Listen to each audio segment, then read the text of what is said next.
22.5 லட்சம் சதுர மைல் பரப்பளவுக்கு சாம்ராஜ்ய அதிபதியாக இருந்தார் கலிஃபா உமர். அண்ணல் காந்தியார் எழுதுகிறார், உமர் ஆட்சியை போல ஒரு ஆட்சி இருந்தால் அது நேர்மையான ஆட்சியாக உலகத்திலே இருக்கும் என்று சொன்னார். ஒரு சம்பவத்தை சொல்லுகிறேன். அவர் உமருடைய கலிஃபா உமருடைய வாழ்க்கை சம்பவம். பளபளக்கும் பட்டாடைகளோடும் தங்க ஆபரணங்களோடும் ஆளுநர்கள், சின்ன சின்ன தேசங்களினுடைய அரசர்கள் வந்து நிற்கிறார்கள். 12 இடங்களிலே ஒட்டு போட்டு நைந்து துவைந்து போன ஆடையோடு கலிஃபா உமர் இருக்கிறார். அவரது செங்கோல் 22 லட்சம் சதுர மைலுக்கு ஆட்சி புரிந்தது. அப்படி அவர்களை போலெல்லாம் நான் என்னை போன்றவன் வாழ முடியாது. ஆனால் அவர்களை உயரத்தில் நினைக்கிறேன். நம்மை போன்ற சாதாரண மன்னர்கள் அவர்களை பற்றி நினைக்கிற பொழுது நாம் தவறு செய்யக்கூடாது என்ற எண்ணம் ஏற்படுவதற்காக அவர்களை நினைக்கிறேன். அவர் நகர்வலம் வருகிறார், தனியாக வருகிறார். ஒரு சிறிய குடிசை வீட்டிலே ஒரு சிறிய விளக்கு வெளிச்சம் தெரிகிறது. ஊரின் நகரத்தின் எல்லைக்கு வெளியிலே இவர் அங்கே போகிறார். அங்கே ஒருவர் அமர்ந்து கவலையோடு அமர்ந்திருக்கிறார். இவர் போய் சலாம் செய்கிறார். அவர் பதில் செய்யவில்லை. 2ஆம் முறை சலாம் செய்கிறார், பதில் செய்யவில்லை. 3ஆம் முறை சலாம் செய்கிறார், பதில் 3ஆம் முறை சலாம் செய்து விட்டவுடன் அவர் பக்கத்தில் இருக்க வாளை எடுத்து நீட்டி, நீ யார்? வழிப்பறி கொள்ளைக்காரனா வழிப்போக்கனா? இல்லை, விளக்கு வெளிச்சம் தெரிந்தது, தாங்கள் கவலையோடு அமர்ந்திருப்பதை பார்த்தேன், அதனால் நான் வந்தேன் என்கிறபோது உள்ளே இருந்து விம்மலும் அழுகையும் ஒரு புலம்பல் சத்தமாக ஒரு பெண்ணினுடைய சத்தம் கேட்கிறது. என்னையா என்று கேட்கிறார்கள். நாங்கள் ஏழைகள், இங்கே பிழைப்பதற்காக இந்த நகரத்திற்கு நாங்கள் வந்தோம். என் மனைவி பூரண கர்ப்பிணி, அவளுக்கு பேறுகாலம் வந்துவிட்டது, அதனால் உள்ளே இருந்து அவள் துடித்துக் கொண்டிருக்கிறாள். அப்படியா ஐயா, நான் போய் ஒரு மருத்துவச்சியை அழைத்துக் கொண்டு வருகிறேனே, மருத்துவச்சிக்கு கொடுப்பதற்கு என்னிடம் காசு இல்லை. இல்லையா, நான் அழைத்து வருகிற மருத்துவச்சி உங்களிடம் காசு கேட்க மாட்டார். பதில் சொல்லாமல் விரைந்து ஓடுகிறார், வீட்டுக்கு ஓடுகிறார். வீட்டிலே துணைவியார் இவர் நெடுநேரம் நகர்வலம் குடித்து வந்ததுக்கு பிறகு சாப்பிடுவதற்காக இவருக்காக மட்டும் உணவும் ஒரு டம்ளர் பாலும் வைத்திருக்கிறார். அவசரமாக புறப்படு, அந்த உணவை எடுத்துக்கொள், அந்த ஒரு டம்ளர் ஒரு குவளை பாலையும் எடுத்துக்கொள், ஒட்டகத்தில் ஏறிக்கொள் என்று இங்கிருந்து விரைந்து அங்கே செல்லுகிறார்கள். சென்று அங்கே போய் இந்த உணவை பாலை உள்ளே எடுத்துக்கொண்டு போக சொல்லுகிறார். இவருக்கு ஒன்று புரியவில்லை.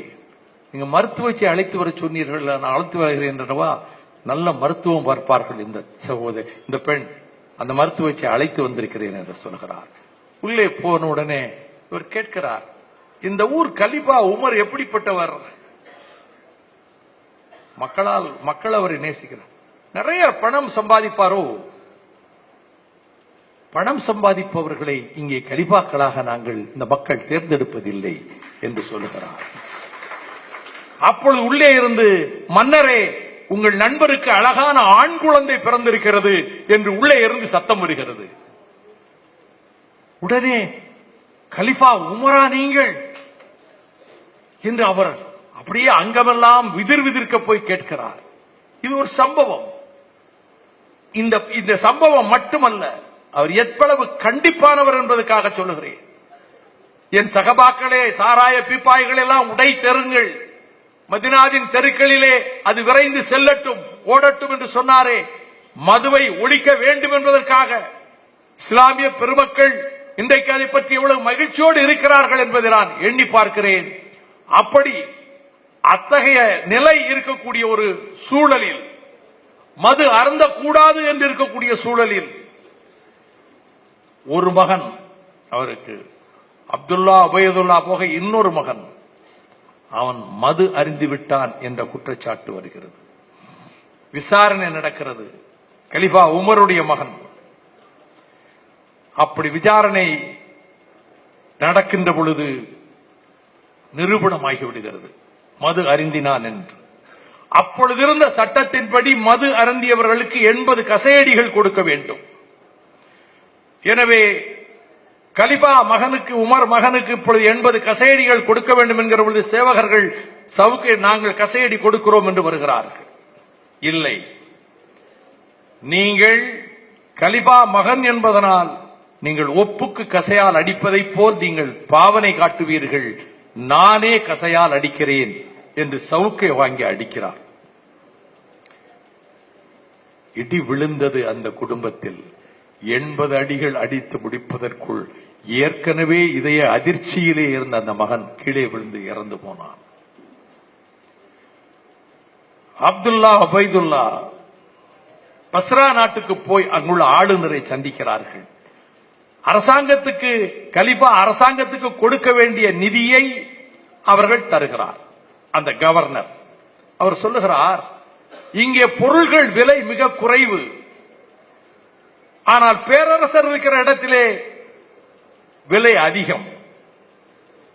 நீங்கள் குறைந்த விலையிலே இந்த அரசாங்கத்துக்கு சேர வேண்டிய நிதியை உங்களிடம் கொடுத்திருக்கிறேன் அல்லவா, இந்த நிதியிலே இருந்து இந்த பொருள்களை எல்லாம் வாங்கி கொண்டு போய் சந்தையிலே விற்று விடுங்கள். அரசாங்கத்துக்கு சேர வேண்டிய பணத்தை அரசாங்கத்துக்கு சேர்த்து விட்டு மீத பணத்தை நீங்கள் எடுத்துக் கொள்ளலாம் என்று சொல்லி அனுப்பி வைத்து விட்டார். இவர்கள் பொருள்களை வாங்கி கொண்டு வந்தார்கள். இந்த செய்தி கலிஃபாவுக்கு தெரிந்தது. மீத பணம் ஒரு சல்லி காசு வீட்டுக்கு வரக்கூடாது, அனைத்தும் அரசு கஜானாவுக்கு செல்ல வேண்டும் என்று ஆணை பிறப்பித்தார் என்பதை நீங்கள் நினைத்தே பார்க்க முடியாது. அதை விட என்ன தெரியுமா, பைசான்சே பேரரசுக்கு கலிபா உமருடைய வீட்டிலே அவர்கள் ஒரு சிறிய குடுவையிலே அத்தர் அனுப்பி வைக்கிறார்கள். அதற்கு அங்கே இருந்து அந்த பகுதியினுடைய அரசரின் மனைவி முத்துமாலை அனுப்பி வைக்கிறார். இந்த முத்துமாலையை அரசாங்க கஜானாவிலே சேர்க்கிறார்கள். கலிபா உமருடைய துணைவியாரும் அவரை போன்றவர்கள் தான். பஹ்ரைன் நாட்டிலே இருந்து கஸ்தூரி வருகிறது, மணக்கும் கஸ்தூரி வருகிறது இவர்களுக்கு. உமர் மனைவிக்கு, உமர் மனைவி சொல்லுகிறார், மக்களுக்கு தந்து விடுவோம், எல்லா பெண்களுக்கும் போய் சேரட்டும். சரி, அப்படியே சேர்த்தோடு மக்களை திரட்டுகிறார்கள், பெண்கள் எல்லாம் வருகிறார்கள். இதை தராசிலே நிறுத்து சமமாக பங்கிட்டு கொடுத்து விடுவோம். நிறைய வந்திருக்கிறது கஸ்தூரி, சமமாக பங்கிட்டு கொடுத்து விடுவோம். யார் இதை நிறுத்து கொடுப்பது? நானே நிறுத்து கொடுக்கிறேன் என்கிறார் உமருடைய மனைவி. யாரும் மற்றவர்கள் யாரும் நான் நிறுத்து கொடுக்கிறேன் என்று வரவில்லை. இரண்டாவது தடவை கேட்கிறார் உமர், வேறு யாராவது இதை கஸ்தூரியை நிறுத்து கொடுக்க வருகிறீர்களா? பிரித்து கொடுக்க ஒருவரும் இல்லை. மூன்றாவது முறையும் கேட்கிறார், ஒருவரும் இல்லை. துணைவியார், நானே கொடுத்து விடுகிறேனே. இல்லை, நீ கொடுக்க கூடாது. நீ அதை கைகளால் எடுத்து அந்த கஸ்தூரி எடுத்து வைத்து நிறுத்துகிற போது உன் கைகளில் ஒட்டிக்கொள்ளும், அதை நீ உன் உடைகளில் தடவிக் கொள்வாய். அப்படியே வாசனாதி திரவியங்களுக்கெல்லாம் உச்சமாக இருக்கக்கூடிய இந்த கஸ்தூரி மனம் உன்னுடைய உடையிலே பரவும். அது நம் குடும்பம் நமக்கு ஆகாது, அது மக்களுக்கு போய் சேர வேண்டியது. இதை நான் நினைக்கிற பொழுது, இப்படி ஒரு அரசர் வாழ்ந்திருக்கிறாரே, ஒரு கலிபா வாழ்ந்திருக்கிறாரே, ஒரு நிர்வாகி வாழ்ந்திருக்கிறாரே, இதை எண்ணுகிற போதுதான் நான் நினைத்தேன், வாயில் கடைமணி நடுநா நடுங்கா, ஆவிற் கடைமணி உகுநீர் நெஞ்சு சுட தாந்தன் அரும்பரல் புதல்வலை ஆழியில் மடித்தோன் பெரும்பெயர் புகாரின் பதியே என்றாள் கண்ணகி பெருந்தேவி. மகன் தவறு செய்து விட்டான் என்று அவன் மீது தேரை செலுத்தியதாக தமிழகத்தினுடைய சைவ இலக்கியம் சொல்லுகிறது. அங்கே கலிபா உமர் எது சட்டமோ எது நீதியோ அதன்படி வாழ்ந்தார். கிழிந்த சட்டை போட்டிருக்கிறேன், கேலி செய்கிறார்கள் மற்ற பிள்ளைகள் என்று மகன் வந்து சொல்லுகிறார் பள்ளிக்கூடத்திலிருந்து. சட்டை, கால் சட்டை கிழிந்திருக்கிறது, மற்றவர்கள் கேலி செய்கிறார்கள், அப்பா எனக்கு ரொம்ப கவலையாக இருக்கிறது என்று. உடனே பொக்கிஷதாருக்கு எழுதுகிறார், அடுத்த மாத சம்பளத்தில் எனக்கு இவ்வளவு தொகையை அனுப்பினால் எனக்கு உதவியாக இருக்கும் என்று அனுப்புகிறார். அந்த பொக்கிஷதார் பதில் கடிதம் எழுதுகிறார், அடுத்த மாதம் நீங்கள் கலிபாவாக இருப்பீர்கள் என்பதற்கு என்ன உத்தரவாதம் இருக்கிறது, உங்களுக்கு எப்படி அனுப்ப முடியும் என்று கேட்கிறார். நான் கேட்டது தவறு என்கிறார். இவையெல்லாம் எதற்காக கூறுகிறேன், இப்படி வாழ்ந்திருக்கிறார்கள். பொது வாழ்வு என்பதிலே நேர்மையாக வாழ்ந்திருக்கிறார்கள்.